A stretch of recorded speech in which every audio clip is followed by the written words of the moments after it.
Hello everyone there, आपका स्वागत है इंग्लिश लर्निंग के इस प्लेटफॉर्म पे। आज की क्लास में हम लोग बात करेंगे संज्ञा के बहुवचन के बारे में, यानी कि नाउन के सिंगुलर फॉर्म को प्लूरल फॉर्म्स में बदलने के नियम के विषय में। नाउन को कैटेगराइज करने का एक आधार उसकी संख्या भी है, जिसके आधार पर हम उसको दो भागों में बांटते हैं, count nouns and non count nouns. इसको एक और नाम से जानते हैं, countable nouns and uncountable nouns. Uncountable nouns को नॉन काउंट नाउन और मास नाउन भी कहा जाता है।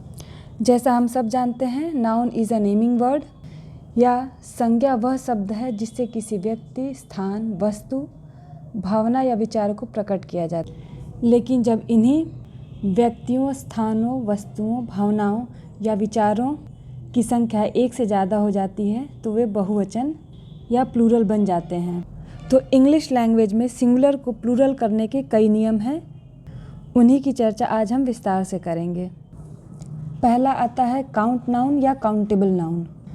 काउंटेबल नाउन के अंतर्गत ऐसी वस्तुएं आती हैं जिनको हम एक एक करके अलग करके गिन सकते हैं, which can be counted individually. Countable noun को सिंगुलर से प्लूरल बनाने के लिए हम नाउन के आखिरी में एस या ईएस जोड़ देते हैं ज़्यादातर मामलों में, जैसे कि डॉग्स, बेड से बेड्स, फिंगर से फिंगर्स, मैट से मैट्स। काउंटेबल नाउन्स के साथ आर्टिकल्स ए, एन और द का भी प्रयोग होता है, और इनको प्लूरल करने के लिए हम वर्ड्स फ्यू, मेनी या दीज जोड़कर इन्हें प्लूरल बना सकते हैं। जबकि नॉन काउंट नाउन्स के अंतर्गत मटीरियल या एब्स्ट्रैक्ट नाउन्स आते हैं। मटीरियल या एब्स्ट्रैक्ट नाउन्स ऐसे नाउन्स होते हैं जिनकी हम गणना नहीं कर सकते हैं या जिनकी गिनती हम नहीं कर सकते हैं। मटीरियल नाउन्स होते हैं सिल्वर, गोल्ड, एयर, सॉइल। जिनमें हम विभिन्न प्रकार के पदार्थों के बारे में बात करते हैं, वे मटीरियल नाउन्स होते हैं। एब्स्ट्रैक्ट नाउन यानी कि भाववाचक संज्ञा। भाववाचक संज्ञा से मतलब है जिस शब्द से किसी वस्तु या व्यक्ति के गुण, कार्यविधि, भाव या अवस्था का बोध हो, उसे ही एब्स्ट्रैक्ट नाउन कहा जाता है। उदाहरण के लिए फ्रीडम, चाइल्डहुड, प्लेजर, गुडनेस। तो ये ऐसी चीज़ें हैं जिनको कि हम गिन नहीं सकते हैं, जिनको काउंट नहीं कर सकते हैं, यानी नॉन काउंट नाउन या अनकाउंटेबल नाउन या मास नाउन। जब अनकाउंटेबल नाउन को प्लूरल बनाना हो तो उसके साथ मच या लेस का इस्तेमाल करना चाहिए, न कि फ्यू या मेनी का। फ्यू या मेनी का इस्तेमाल काउंटेबल नाउन्स के साथ होता है। या एक दूसरा तरीका है इन्हें प्लूरल बनाने का, या तो अ लॉट ऑफ या ऐसे ही और शब्द जो इसके सिनोनिम हो, जैसे एन अबंडेंस ऑफ या अ लार्ज क्वांटिटी। इन सब का इस्तेमाल करके इनको प्लूरल बनाया जाता है। कुछ और उदाहरण देखते हैं, जैसे anger, dirt, English, peace, sugar, salt. इनमें से कुछ शब्द मटीरियल नाउन के हैं और कुछ एब्स्ट्रैक्ट नाउन के। अब कुछ ऐसे नॉन काउंट नाउन्स लेते हैं जिनके आखिरी में एस तो आता है पर वो प्लूरल नहीं होते हैं। जैसे अगर हम सब्जेक्ट्स की बात करें, मैथमेटिक्स, इकोनॉमिक्स, सिविक्स, एथिक्स, और एक बीमारी भी है जैसे मम्स एंड मीजल्स। अब नाउन्स को प्लूरल बनाने की इस प्रक्रिया को आगे ले चलते हैं और कुछ अन्य शब्द देखते हैं। कुछ शब्द ऐसे होते हैं जिनके आखिरी में C H, S, S H या एक्स आता है। तो जब भी आपको कोई वर्ड्स ऐसे दिखें जिसके आखिर में C H, S H, S या एक्स हो, तो उसमें हमेशा ई एस जोड़ते हैं। उनका प्लूरल करने के लिए हमेशा ई एस जोड़ेंगे। फॉर एग्ज़ाम्पल, पिच से pitches, wish, wishes, box, boxes, tax, taxes. Next अब देखते हैं कुछ वर्ड्स वाई से एंड करते हैं, जैसे कि बेबी। तो उनको बदलने के लिए वाई हटा के आई ई एस जोड़ लिया जाता है। City, cities, family, families, party, parties, या बॉडी का बॉडीज़। अब कुछ ऐसे शब्दों के उदाहरण लेते हैं जिनके बाद में या जिनमें सफिक्स जोड़ के उनको प्लूरल फॉर्म में नहीं बदला जा सकता है। और चूँकि इंग्लिश भी एक लैंग्वेज है, इसका भी अपना एक इतिहास रहा है। आज हम जिस रूप में इंग्लिश को देखते हैं ऐसा पहले भी नहीं था। इसमें भी बहुत सारे ट्रांसफॉर्मेशंस चेंजेज हुए हैं और हिंदी की ही तरह दूसरे देशों की भाषाओं से भी इसमें कई वर्ड्स आए हुए हैं। तो जो शब्द अन्य देशों से इंग्लिश लैंग्वेज में आए हैं उनको प्लूरल करने का तरीका बिल्कुल अलग है, जो कई बार परीक्षाओं में हमसे पूछे जाते हैं और जहाँ पर हम अटक जाते हैं। उनको हम इस रेगुलर तरीके से एस या ईएस या आईईएस जोड़ के प्लूरल्स नहीं बना सकते हैं, इसलिए इन्हें हम इर्रेगुलर प्लूरल्स कहते हैं। तो इन शब्दों पर विशेष तौर पे ध्यान दे के हमें याद करना होगा। तो जो शब्द बाहरी देशों से इंग्लिश में आए हैं उनके प्लूरल करने के तरीक़ों को अब हम समझेंगे। इनमें सबसे पहले हम लोग जर्मैनिक रूट्स के कुछ वर्ड्स देखते हैं। जर्मैनिक रूट्स से हमारा मतलब इंग्लिश लैंग्वेज के उन शब्दों से हैं जो जर्मनी या डेनमार्क से इंग्लिश में आई हुई हैं। ये शब्द हैं फूट, गूज, लाउज, मैन। अब इन सब के आखिरी में एस या ईएस लगा के हम इनको प्लूरल्स नहीं बनाते हैं। इनको प्लूरल करने का तरीका अलग है जो हमें याद करना पड़ेगा। जैसे फूट का फीट, गूज का गीज, लाउज का लाइस, मैन का मैन, माउस का माइस, टूथ से टीथ, वुमन से विमेन।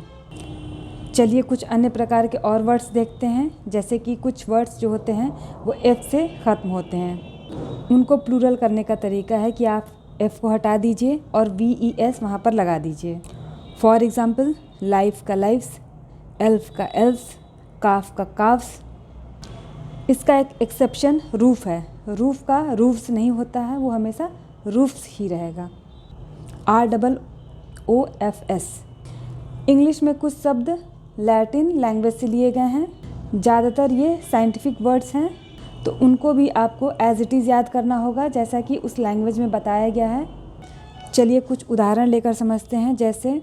जैसे alga, algae, alumnus, alumni, amoeba, amoebae, antenna, antennae, bacterium, bacteria, cactus, cacti, criteria, criteria, fungus, fungi, syllabus, syllabi. कुछ और लैटिन शब्द हैं जिनके की आखिरी में IX आता है और उनको ICES से रिप्लेस कर दिया जाता है, या कभी कभी इंग्लिश के नेटिव लोग उसमें ES जोड़ के भी उसको प्लूरल बना देते हैं। जैसे अपेंडिक्स, अपेंडिक्सेस भी होगा और अपेंडिसिस भी होगा। इंडेक्स, इंडेक्सेस भी होता है। इस तरह आप ध्यान रखिएगा कि अगर कोई शब्द किसी बाहरी देश से इंग्लैंड में आया है तो उसको प्लूरल करने का तरीका बिल्कुल अलग है रेगुलर तरीके से, और इसलिए वो इर्रेगुलर प्लूरल्स कहलाते हैं।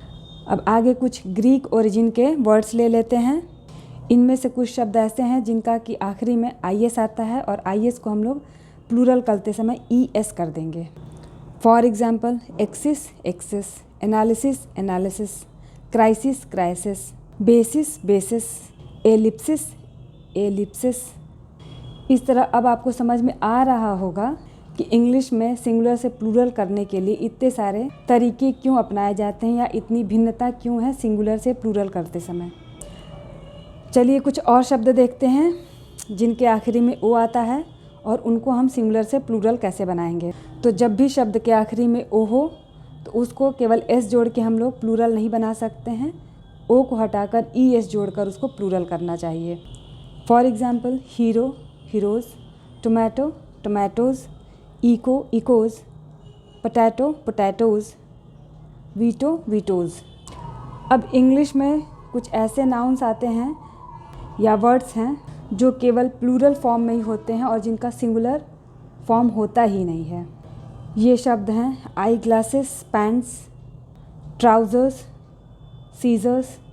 ठीक इसके उल्टा कुछ ऐसे शब्द हैं जिनका सिंगुलर तो है लेकिन उसका प्लूरल नहीं होता है, और जिसका इस्तेमाल सिंगुलर फॉर्म में हुआ है या प्लूरल फॉर्म में, या आप सेंटेंस को पढ़कर ही उसका मतलब निकाल कर अर्थ लगा सकते हैं कि सिंगुलर या प्लूरल किस कॉन्टेक्स्ट में इसका इस्तेमाल हुआ है। वर्ड्स लेते हैं कुछ एग्जाम्पल के लिए। Deer, fish, information, means, series, species, sheep. इन सब शब्दों को आप विशेष तौर पे याद करिएगा क्योंकि यही परीक्षाओं में पूछे जाते हैं। इन्फॉर्मेशन का तो अधिकतर पूछा जाता है, इस पे ध्यान रखिएगा। और फिश, यह भी परीक्षाओं में कई बार पूछा जाता है। फ़िश एक ऐसा शब्द है जिसमें अगर हम डिफरेंट स्पीसीज़ की बात करेंगे तो हम वहाँ पे फ़िशेस का इस्तेमाल कर सकते हैं, तो लेकिन उसका मतलब ढेर सारी मछलियों से नहीं तात्पर्य होगा, उसका तात्पर्य होगा विभिन्न प्रजाति की मछलियों से। इसी तरह इन्फॉर्मेशन की जगह इन्फॉर्मेशंस का इस्तेमाल करना गलत होता है। इसी तरह से एक शब्द डेटा है जिसका कि इस्तेमाल सिंगुलर या प्लूरल दोनों के लिए किया जाता है। हालांकि एकेडमिक, कंप्यूटिंग और साइंटिफिक कॉन्टेक्स्ट में अधिकतर इसका इस्तेमाल प्लूरल के लिए ही किया जाता है। आई होप कि ये क्लास आप लोगों के लिए हेल्पफुल रहे। नाउन एक बहुत बड़ा टॉपिक है, इसको 10-12 मिनट में नहीं समझा जा सकता है। मैं कोशिश करूँगी कि और भी क्लासेस लाऊँ। अगर आपकी इससे रिलेटेड कुछ क्वेरीज़ हों तो आप ज़रूर मुझसे मैसेज करके पूछ सकते हैं। मेरी ये कोशिश हमेशा रहेगी कि बहुत ही बेसिक लेवल पे जाके और सरलतम शब्दों में मैं इंग्लिश लैंग्वेज के बारे में समझा सकूं। अगर आपको ये क्लास पसंद आई तो do like, share and subscribe my channel. Thank you.